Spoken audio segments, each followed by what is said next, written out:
Hi అండి. Welcome to Eden food recipes. ఈరోజు మీకు సొరకాయ పప్పును చేసి చూపించబోతున్నాను. చాలా ఈజీ అండ్ టేస్టీ రెసిపీ అండి. ఎవరైనా చేసుకోవచ్చు. ఇది మనకి మేలు చేస్తుంది. ఏ విధంగా మేలు చేస్తుందో లాస్ట్‌లో మనం చెప్పుకుందాము.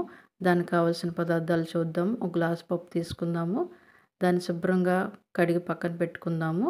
అలాగే ఒక సొరకాయ ముక్క, పచ్చిమిరపకాయలు, 4 టమాటాలు, ఒక ఉల్లిపాయ తీసుకుందాము. వాటిని కట్ చేసుకొని కుక్కర్‌లో వేసేసుకుందాము.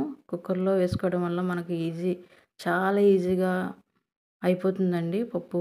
సొరకాయ, టమాటాలు, ఉల్లిపాయ, పచ్చిమిరపకాయలన్నీ వేసుకొని కుక్కర్‌లో పెట్టేసుకుందాము. అందులోనే ఒక అర స్పూను పసుపు, ఒక స్పూన్ కారం వేసి కుక్కర్ పెట్టేసుకొని స్టవ్ వెలిగించుకుందాము. 2 విజిల్స్ చాలండి. చూడండి ఏ విధంగా మెత్తగా మెల్ట్ అయిపోతుందో.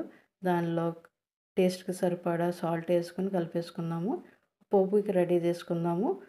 ఒక బాండీ పెట్టుకొని ఆయిల్ వేసుకొని చితక్కొట్టుకున్న వెల్లుల్లిపాయలు, కరివేపాకు, అలాగే జీలకర్ర, ఆవాలు, అలాగే ఇంగువ వేసుకొని తాలింపు పెట్టేసుకుందామండి. తాలింపు బాగా వేగిన తర్వాత అది పప్పులో వేసుకొని కలిపేసుకోవడమే. చాలా ఈజీ అండ్ టేస్టీ రెసిపీ అండి. దీని మేలు చూద్దాము. సొరకాయలో sodium, potassium, zinc, iron, minerals, vitamins అధికంగా ఉంటాయండి.